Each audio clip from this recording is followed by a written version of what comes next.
विकतच्या मसाल्याला करा bye bye आणि घरीच बनवा रामबंधू, केप्र किंवा सुहाना यांचा जो तयार लोणचं मसाला असतो त्या पद्धतीने तुम्ही बनवू शकता, अगदी तंतोतंत जशास तसा। नमस्कार नमस्कार नमस्कार, आपल्यातून बाय संध्यामध्ये संध्या तुमचं खूप स्वागत करत आहे। उन्हाळ्याला सुरुवात झालेली आहे आणि उन्हाळ्यातील जीवाभावाचा आवडीचा एक पदार्थ म्हणजे कैरीचं लोणचं। तोंडाला लगेच पाणी सुटतं। बाजारात मस्त कैरी आलेली आहे आणि पण ही कैरी ती कैरी नव्हे की जी आपण वर्षभर लोणचं घालतो। हे अगदी 15-20 दिवस टिकेल अशा या कैऱ्या असतात, जे की झटपट लोणचं म्हणू शकतो आपण त्याला, इन्स्टंट लोणचं ते घालण्यासाठी असतात। बऱ्याच जणींचं हे लोणचं घालूनही झालेलं असेल, पण या ठिकाणी पण येतो। कारण काय की जे झटपट इन्स्टंट लोणचं घालतो त्यासाठी मात्र मसाला विकतचा आणला जातो। मग हा झटपट लोणचे मसाला रामबंधूचा असेल किंवा बेडेकरचा असेल किंवा सुहानाचा असेल, ते घेऊन येतो, पॅकेट फोडतो, त्या मसाल्यात टाकतो आणि रेडी करतो। तर मी म्हणते थांबा, आता विकत आणायची गरज नाहीये। कमी खर्चात आपण एवढा मोठा मसाला बनवून ठेवू शकतो, अगदी जशास तसा अचूक प्रमाणात मी तुम्हाला ही रेसिपी दिलेली आहे। तर येस, आपण जे झटपट लोणचे मसाला जो असतो विकत आणतो तो जशास तसा या ठिकाणी मी तुम्हाला बनवून दाखवलेला आहे। आणि विशेष म्हणजे हा मसाला फक्त आपण या कैरीच्या लोणच्यापुरती न वापरता आपण त्याचं लिंबाचं लोणचं घालू शकतो किंवा मग भाज्यांच्या लोणच्यामध्ये वापरू शकतो। तर मस्त अशी रेसिपी तुमच्या समोर दिलेली आहे। तुम्ही चॅनलला सबस्क्राईब केलं नसेल तर नक्की करून घ्या, म्हणजे काय मी जेव्हा केव्हा रेसिपी अपलोड करेल तेव्हा लगेचच तुमच्यापर्यंत पोहोचेल। तर जास्त वेळ न घेता पटकन रेसिपीला सुरुवात करू, बघून घ्या आणि तुम्ही मात्र सबस्क्राईब करा। सर्वप्रथम महत्त्वाच्या 2 साहित्याचा प्रमाण आपण बघणार आहोत, ते म्हणजे तिखट म्हणजेच मिरची पावडर। बेडगी मिरची पावडर या ठिकाणी वापरलेली आहे। याचं कारण असं की याने रंग खूप छान येतो लोणच्याला। तर रोजच्या वापरातील जी वाटी असते त्याने 4 वाटी तिखट घ्यायचं आहे आणि 2 वाटी मोहरीची डाळ घ्यायची आहे। मोहरीची डाळ ही बाजारात सहज उपलब्ध होते।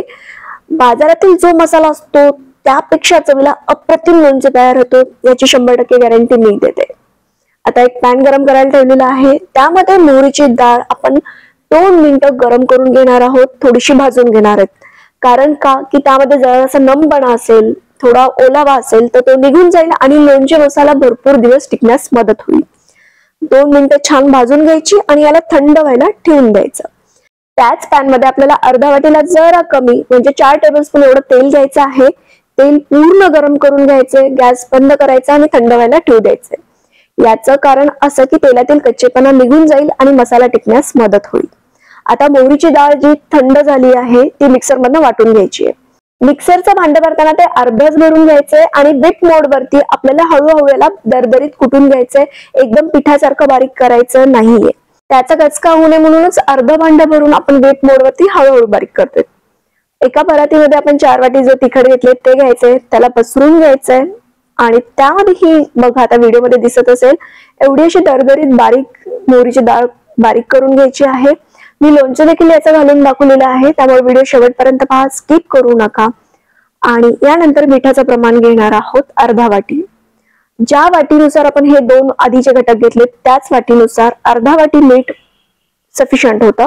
आणि याचं कारण काय की एक प्रिझर्वेटिव्ह म्हणून काम करतो, मसाला टिकण्यास मदत करतं। यानंतर मेथीचे दाणे सर्वात महत्वाचा घटक, जे की त्याच वाटीनुसार अर्धा वाटी प्रमाण घेतलेलं आहे। थोडेसे भाजून घ्या जर नमपणा असेल तर, आणि मग मिक्सर मध्ये सेम मोहरीची डाळ जशी बीट मोड वरती काढली तशीच काढून दरदरीत कुटून घ्यायची आहे। तर याचं प्रमाण अर्धा वाटी सफिशियंट होतं। अगदी अचूक पद्धतीने मी तुम्हाला रेसिपी दिलेली आहे, एक्झॅक्ट प्रमाण दिलेलं आहे। 100% गॅरंटी देते की तुम्ही आता कधीच विकत हा मसाला आणणार नाहीत। आणि आता सर्वात महत्वाचं हिंग। हिंग हा 3 चमचे, जे पोह्याचा चमचा असतो तो भरून 3 चमचे लागणार आहे। हिंगाचं प्रमाण तुमच्या आवडीनुसार थोडं कमी जास्त करू शकतो, पण मी एक्झॅक्ट विकतच्या लोणच्यासारखं मी हा दाखवला आहे तर तेवढं प्रमाण वापरलेलं आहे। आणि त्यानंतर महत्वाची हळद, जी 2 टेबलस्पून वापरून आपला हा मसाला रेडी आहे। एक घटक बाकी आहेत, पण सुरुवातीला हे व्यवस्थित मिक्स करून घेऊयात। तुम्ही जर माझ्या इतर रेसिपी पाहिल्या नसतील तर कैरीचे सगळे प्रकार मी करून दाखवलेले आहेत। सखूबद्दा म्हणा, मेथंबा म्हणा, त्यांचा फरक सांगितलेला आहे। साखर आंबा दाखवलेला आहे, खूप ट्रान्सपरंट आणि मस्त दाखवलेला आहे। बघून घ्या नक्की, तुम्हाला प्लेलिस्ट मध्ये दिसून जाईल। जे तेल आपण मगाशी गरम करून थंड व्हायला ठेवलं होतं, थंड झाल्यानंतर हे तेल यामध्ये मिक्स करायचं आहे. अरे हो, तुम्ही रुअफजाची रेसिपी पाहिली आहे का? ती सुद्धा अचूक प्रमाणात मी तुम्हाला दाखवलेली आहे. खूप मस्त रुअफजा घरीच बनवू शकता, अगदी 50-60 रुपयामध्ये, कमी खर्चामध्ये. स्पॅच्युलाच्या साह्याने तेल मिक्स होणार नाही म्हणून स्पॅच्युला बाजूला ठेवू आणि हाताने जसं कुस करतो तसा हा मसाला मिक्स करून घेऊ. असं करून घ्यायचं आहे. तुम्हाला वाटत असेल हाताला झोंबेल, तर नाही झोंबणार, डोंट वरी. तर मिक्स करून घेऊयात. हा मसाला तुम्हाला फ्रीजमध्ये ठेवायची गरज नाही, वरतीच छान राहून जातो. तर एकदा तेल मिक्स झाल्यानंतर आपण त्याची साठवणूक करणार आहोत. तर ती कशात करायची? एक काचेची बरणी घ्यायची आहे, स्वच्छ धुवून पुसून व्यवस्थित कडकडीत सुकू द्या. ओलावा त्यात नसायला हवा आणि मग हा आपला चटकदार छान असा मसाला त्यामध्ये भरून घेऊयात. हा मसाला फक्त कैरीच्या लोणच्यापुरती न वापरता त्याचा काय काय उपयोग आहे मी हे सांगते. लिंबाचं लोणचं एक 20-25 लिंब आणले त्याचा घालणार असाल तरी खूप मस्त होतं. भाज्यांच्या लोणच्यासाठी छान होतं.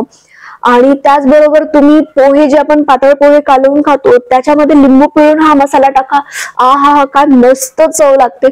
खूप बेस्ट याचा उपयोग करता येतो. किंवा सरळ हा मसाला घेऊन त्यामध्ये तेल टाकून लिंबू टाकून खाल्लं तरी खूप छान लागतो.